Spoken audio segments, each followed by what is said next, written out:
लेकिन ये बुद्धत्व क्या है? आखिर हमारे जीवन में बुद्धत्व कहाँ है? बौद्ध मत के जो दो संप्रदाय हैं, हीनयान और महायान, उसमें से महायान संप्रदाय ऐसा मानता है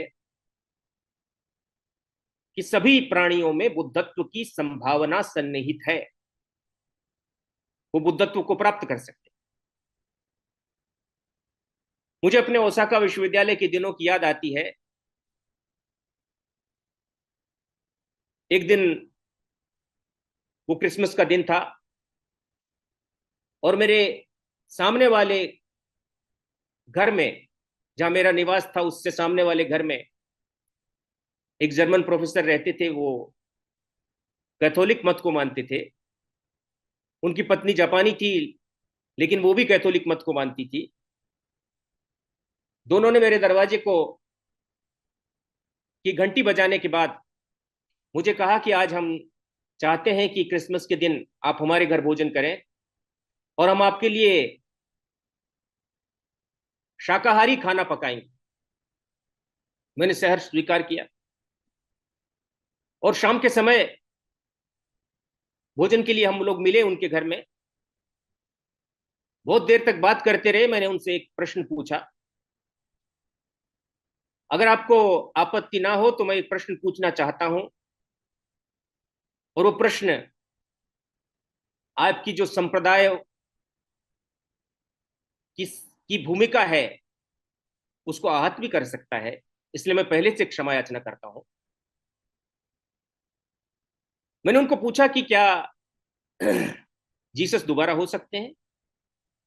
उन्होंने कहा कि नहीं हो सकते। मैंने उनको कहा कि यदि मैं कहूं आपके सामने बैठकर कि मेरे भीतर जीसस होने की संभावना है और मैं जीसस होना चाहता हूं, तो क्या क्रिश्चियनिटी मुझे इस बात की अनुमति देगी? उन्होंने कहा कि यह अनुमति क्रिश्चियनिटी से नहीं मिल सकती है, क्योंकि प्रीस्ट एक एजेंसी है जो ये अनुमति किसी को देती नहीं है। मैंने उनको कहा कि आप मुझे ये मत समझिए कि मैं हिंदू हूं और आप क्रिश्चियन हैं, ये समझ कर बात मत कीजिए। आप ये सोचिए, मैं भी मनुष्य हूं और आप भी मनुष्य हैं, और एक प्रश्न को हल करना चाहते हैं कि जो जीसस को उपलब्ध हुआ वो मुझे उपलब्ध क्यों नहीं हो सकता है? क्या समय ही इसके बीच में बाधा है, या अन्य कोई कारण है? तो उन्होंने मुझे कहा कि आपका प्रश्न उचित है। और फिर क्रिश्चियनिटी की जो ऐसी बातें हैं जिससे वो खुद भी सहमत नहीं थे, ऐसी चर्चा उन्होंने बहुत समझदारी के साथ उस दिन की। पूरी दुनिया में बुद्ध होने की संभावना के बारे में प्रश्न चिन्ह लगा दिया गया,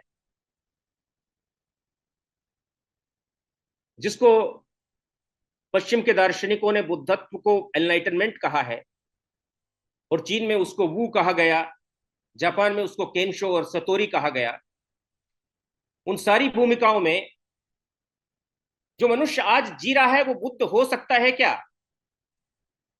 इसकी संभावनाएं सीमित हो गई है। और बुद्ध हो सकता है तो उसका प्रमाण क्या है? जैन साधना में ऐसा कहा जाता है कि ध्यान करने के लिए जो चटाई लेकर साधक आता है, वो रोज वो चटाई लेकर आता है और ध्यान करता है। जिस दिन उसको बोध हो जाता है, ज्ञान हो जाता है, उस दिन वो चटाई को समेट कर चला जाता है, और माना जाता है कि उसको ज्ञान हो गया। और कहते ऐसा है कि जिसको ज्ञान हो गया उसका गुरु उसको सबसे पहले सूचना देता है कि तुम्हें देखकर लग रहा है कि तुम्हें वो हो गया है जिसके लिए तुम जन्मे हो। ये मनुष्य मात्र की नियति है। ये मनुष्य मात्र का जन्म सिद्ध अधिकार है कि वो बुद्ध हो सके।